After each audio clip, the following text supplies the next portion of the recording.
with a Camera. Starring Charles Bronson.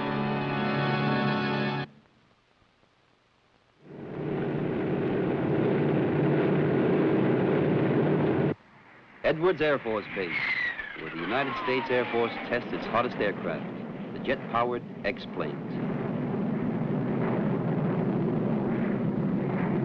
And I'm Mike Kovac, freelance still photographer, here in the middle of the California desert for a photo layout on their hottest pilot, the man on that plane right there.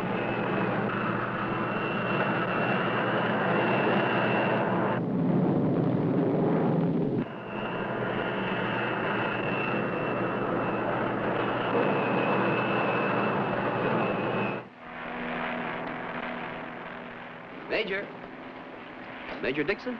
Yes. I'm Mike Kovac. Oh, yes, they told me you were coming. A picture layout on a test pilot, huh? That's right. In fact, I've already started. Got the most exciting shots first. Oh, I think you'll find the most exciting part is up there, when they release the ship from the B-50. I'm going up again in a couple of days, and you're cleared to go with me.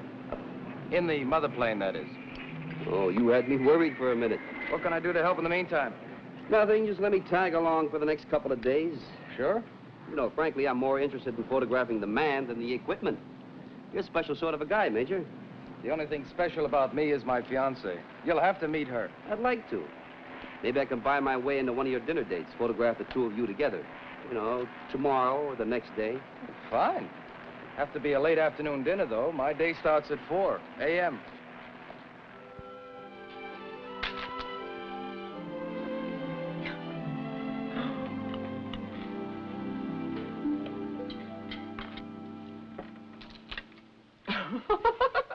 I'd like you to leave the set up for a while. I want to get a couple more shots during dessert. With my 3 hours, we always have to eat before the crowds, Mike. What price fame, Major? Is that all? Well, I want to get a couple shots during dessert. When does the photographer eat? With the help. Oh, I'm not really hungry. Besides, I want to get you back to the base and tucked in bed first. You better hit the sack yourself. You gotta make that flight with me in the morning. I have to be up by 4. Well, I'll be there. Let's meet at the officers' club for coffee and then go on down operations. It's all right. Sit down, Liz. Liz. I don't want you to fly, Sandy. Let him take pictures of somebody else. The pictures are only incidental. It's a scheduled test flight. I don't want you to go up, and you know why. Please. Please, Sandy. It's my job, honey. I don't want your job. I want you. The job is part of me.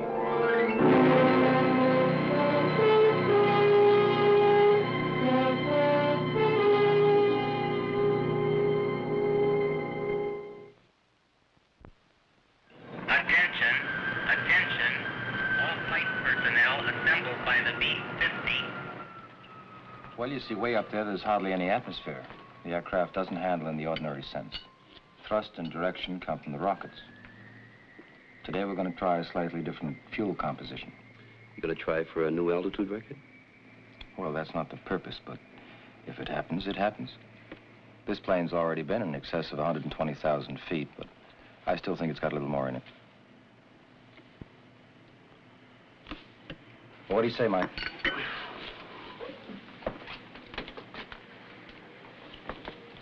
They say it's going to be 110 this afternoon. We'll go for a swim, huh? Sure, darling. Would you like me to fix it up for you at operations? You can see them track me and listen to me talk to chase planes. Oh, no, I don't think so. I think I'll stay right here. All right.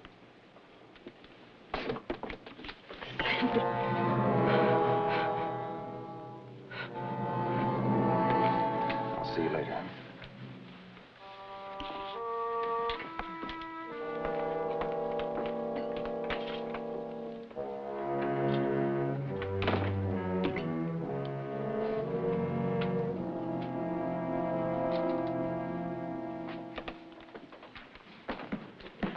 Okay? Yeah, that's fine. What's wrong with your story? You see, with only 5 minutes of fuel, it'd be impossible to test the capabilities of the ship if we had to take off from the ground. So they've adapted a B-50 as a mother plane. Now, this model's too big, but they'd tie on like so. Then I get a ride up to 30,000 feet. Then you're on your own, huh? Well, except for 3 chase planes, radio communications, telemetering, and space positioning. Outside of that, nothing. Except Liz? Mike, I guess you think I was pretty rough on her, making her come out here. I want you to know that this is for her benefit, not mine. Now, we love each other, sure, and I want to marry her. But I love this, too. I want to get her fears settled now, before we're married. I've seen too many flyers put it off. Well, let's go, huh? I bet you thought these went out with the Model T, huh? Oh, no, Mike, come on. Well, it's part of the story. Joe? Yeah, 1 minute, Major. You know, Liz seemed a little bit worried when we left her. Well, she's got her problems, too. She's had bad luck with the men in her life. Oh, she's never been married. It's her brother and her father. See, her brother was 18 and wanted to leave school and enlisted in the Marines. Well, she advised him to go ahead. He fell off a truck during training and was killed. I'm beginning to see. And then her father on top of it. She was up at college and got into some little difficulty. Stayed out too late on a date or something. Anyway, she sends her father an SOS and he comes racing up there and turns his car over on the road. So she figures her love is a curse, huh? It's become an obsession. You all set, Major? Oh, yeah, Joe. Mike, this is Joe Garr, our personal equipment man. I met Joe yesterday. How are you, Joe? This is the first tailor-made suit I've ever had, Mike. Yeah, it's got to be fitted to a 1/4-inch tolerance all around. Else I don't stay in one piece up there. I have to be nice to this guy, Mike. If he doesn't like you, wow. Mechanics have been working for hours, getting the X-2 slung into place beneath the giant B-50. Getting the X-ship fueled with liquid oxygen and alcohol.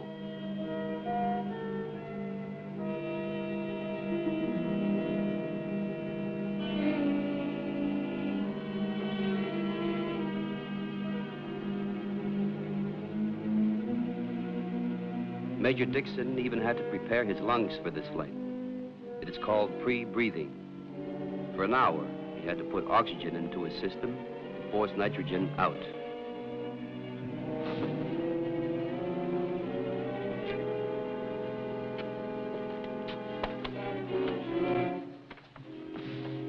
You okay, Major? Roger. Then finally, the countdown of a long checklist was done, and the crew and I climbed aboard. But Sandy's girl waited on the ground and watched.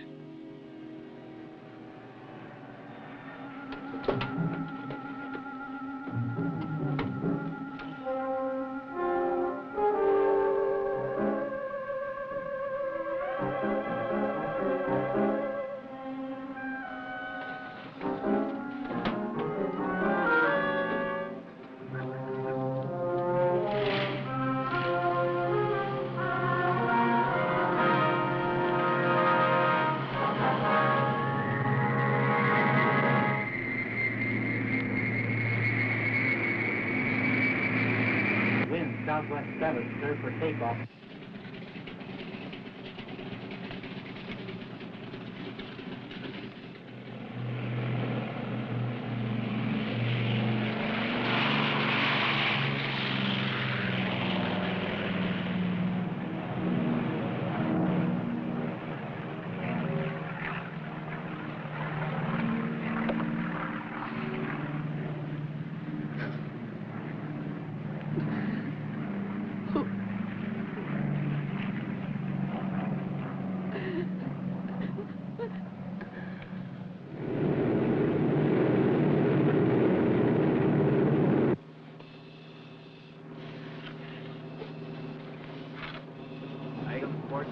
Check. Launch panel camera on. Ready for cockpit, Tech Pete.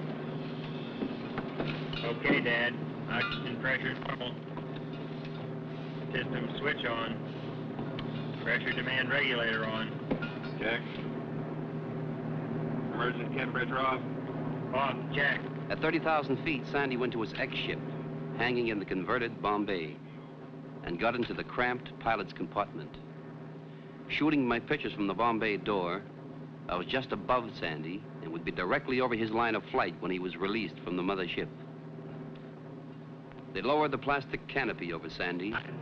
4, 3, 2, 1. Okay, come flying. And away he went.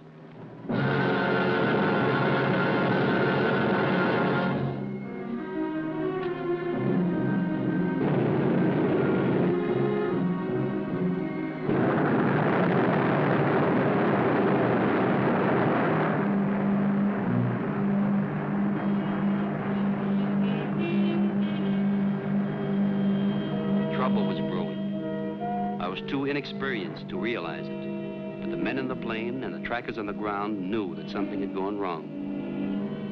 Captain Shaler wants to talk to you.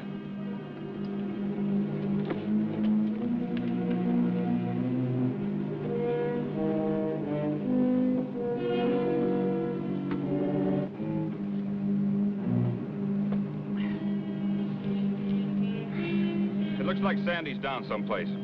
We lost radio contact with him 94 seconds after release. The third chase plane didn't see him at the rendezvous.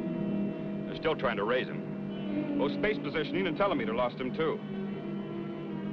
What about radar? Space positioning is radar plus. They saw he was way off flight plan. He was in almost a vertical dive when they lost him. What chance has he got? He had only 5 minutes of fuel. No, I mean to get out. If he ejected the capsule, one of the chase planes would have spotted the chute. Surely space positioning would have tracked it.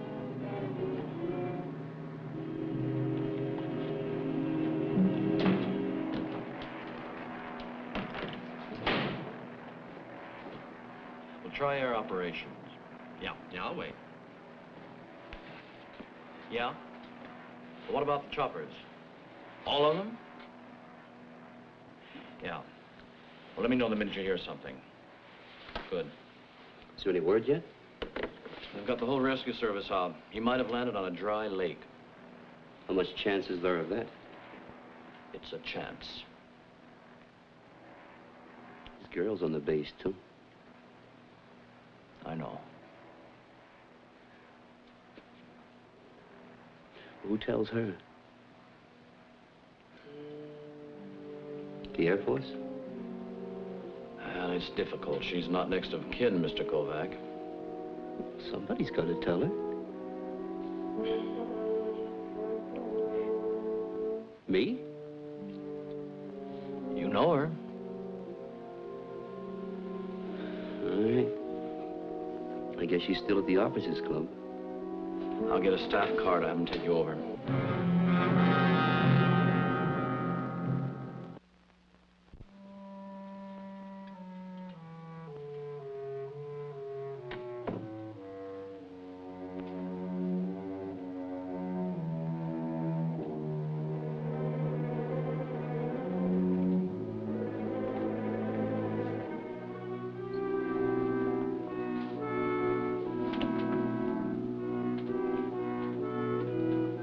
Dead, isn't he?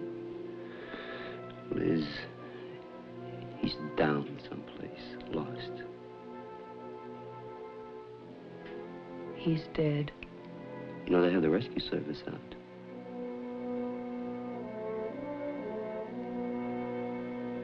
Oh, I'm so sorry, Liz.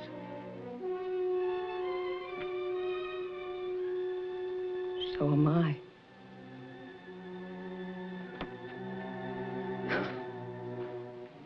Liz. I'm all right, Mike. I'm not gonna cry.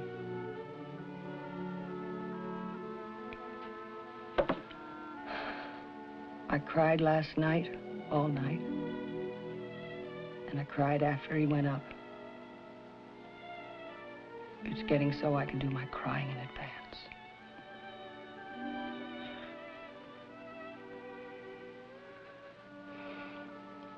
Well, come on, I'll drive you home.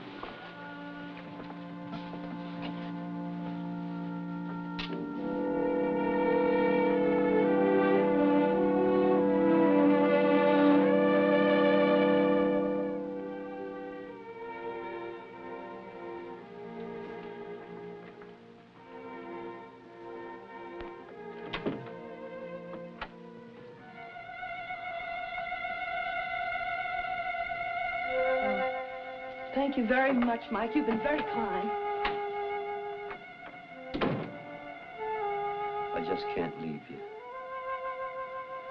Would you like me to do something for you? No, nothing. Maybe you want me to get somebody over for you, huh? Somebody you'd like me to call? Oh, no. There's no one to call. Well, are you sure? I don't have anyone anymore. No one to call, no one to call me. You know, he always knew how worried I was when he was flying. So when he landed, no matter what time or where he was, he'd call. But he won't call anymore. Will he?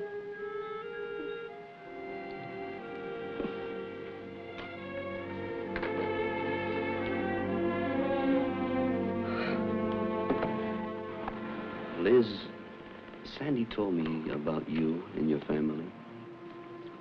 Well, you mustn't think that this is all your fault. You're not to blame. Mike, if it happened once, it could have been an accident. Twice, a coincidence. But 3 times. It's me. It's me. Now, I'd like to be alone. I want you to go, Mike.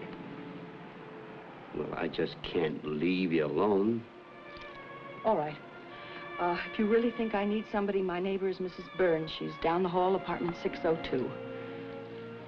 Mrs. Burns? Yes, Mrs. Burns. All right, I'll let him know.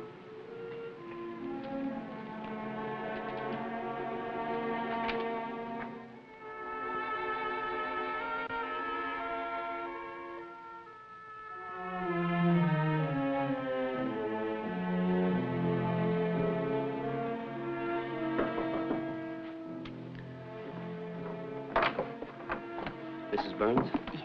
My name is Mike Kovac. I just drove Miss Howell home from the Edwards Air Force Base. Her fiancé was in an aircraft accident this morning. The Major? Yes. Was he killed?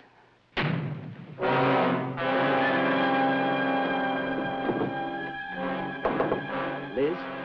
Liz? What's happened? Liz, open up. I'm afraid of what she might do. Does the manager have a pass key? I don't know. Please, Liz. Is there another door? No. You can look in through our apartment. It's right across the way.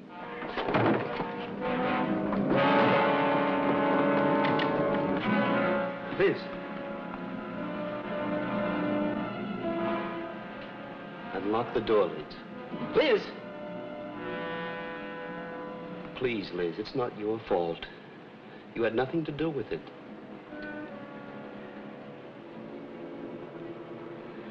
Do you understand me, Liz? Shall I call the police? Not yet. Liz, you've got to think this over. It's not your fault. Now, please, close the windows.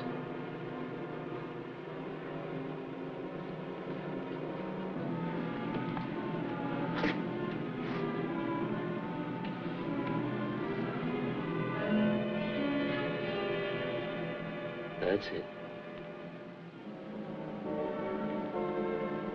Now the other one.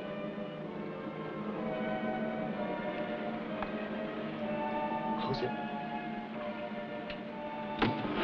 Wait, Liz! How do you know he's dead?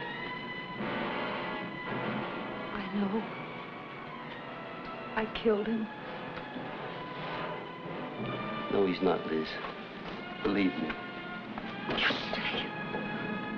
Stay where you are, Mike. You don't come near me or I jump. Liz, make sure. How do you know? I just know. I knew before he went up. You just thought you knew it. I killed my father. I killed my brother, and now Sandy. I don't want to take any more lives. Well, listen. Give it 24 hours. A day. Find out. Hey, what is this? Tenants calling up, people hanging out of windows. Stay in it. Listen, the manager's away and I'm responsible. You stay in it. I've got to stop causing trouble. I've got to stop causing trouble. No, you're not, Liz. Liz, baby, he's alive. Don't you want to know? He needs you. Listen, I'm responsible here. I gotta call the cops. Where's the phone? Don't you do that. She might try to jump. What do you think she's gonna do anyway? Don't call.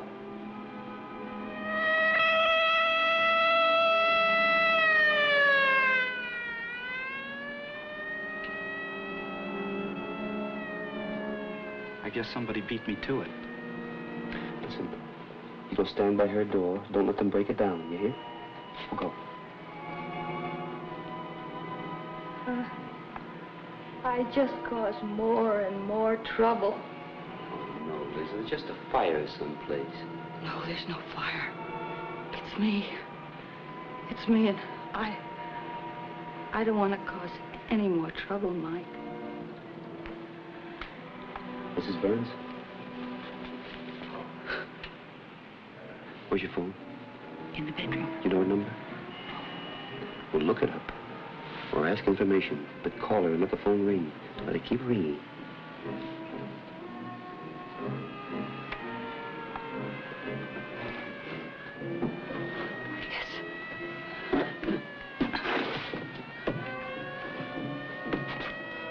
Liz, listen. It's for me, Mike. There's no fire. It's me. It's just me. Give it a day. Just 24 hours. Maybe there's a chance. I'm sorry, Mike. Liz, listen to me, please. I'm very, very sorry.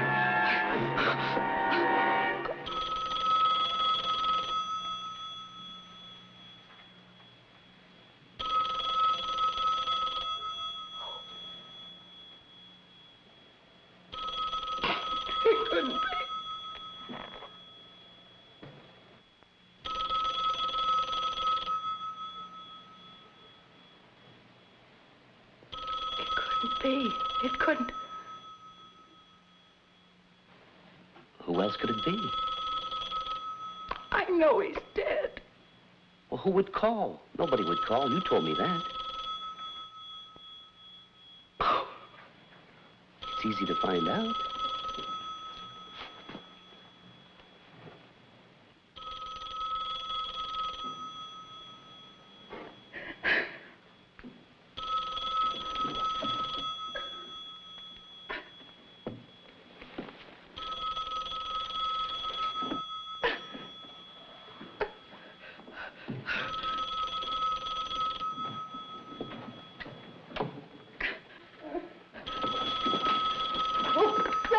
Liz, wait.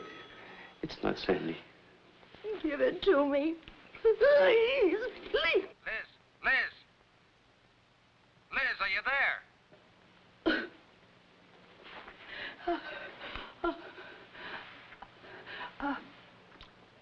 Sandy, are you all right? Oh, the electrical system failed. I didn't have any radio, so I went way off course. Oh, Sandy. I was so scared. Darling, you're not hurt?